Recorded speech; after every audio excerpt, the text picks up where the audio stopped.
বলেন নিশ্চয় সফল কাম হয়েছে ঈমানদারগণ। সফল কাম কারা?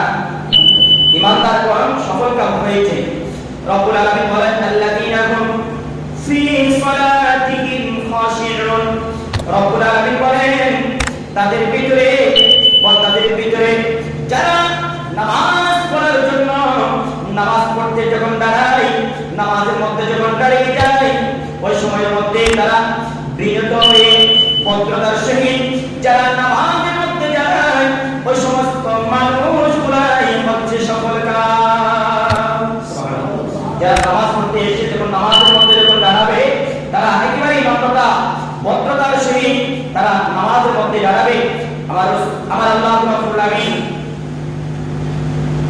কুরআন কারীমের আয়াতের ভিতরে আল্লাহ রাব্বুল আলামিন ইরশাদ করছেন ওয়াল্লাযীনা হুম আনিল লাগবি মুরিদুন।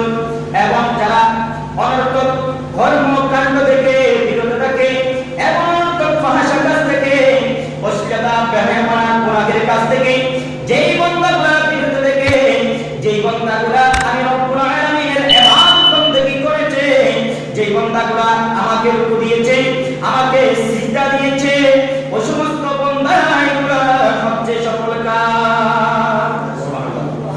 কারা সফল কাম আমরা বুঝতে পারলাম তো? যারা সময়মতো অগ্রগত যারা নামাজ আদায় করে তারাই সফল কাম আল্লাহ বলে বলছেন। এবং যারা নামাজের মধ্যে দাঁড়ানোর সময় যারা নম্রতার সহিত ভদ্রতার সহিত, আমি যখন নামাজে যখন দাঁড়াবো আমাকে মনের ভিতর আনতে হবে, আমার জ্ঞানের ভিতর আনতে হবে আমি আল্লাহ রাব্বুল আলামিনের সামনে দাঁড়াচ্ছি, আল্লাহ রাব্বুল আলামিনের সামনে আমি দাঁড়াচ্ছি। যদিও আমি যদি আল্লাহ রাব্বুল আলামিনকে যদি না দেখি, আল্লাহ রাব্বুল আলামিন আমাকে দেখতেছে। এই কথাটা যদি আপনি যদি মনের ভিতরে আনতে যদি পারেন, এই নিয়ত যদি মনের ভিতরে যদি আনতে যদি পারেন, তাহলে আপনার নামাজের ভিতরে এদিক সেদিক মন যাওয়ার কোনো সুযোগ নাই। আপনার মনটা থাকবে আল্লাহর দিকে, আল্লাহর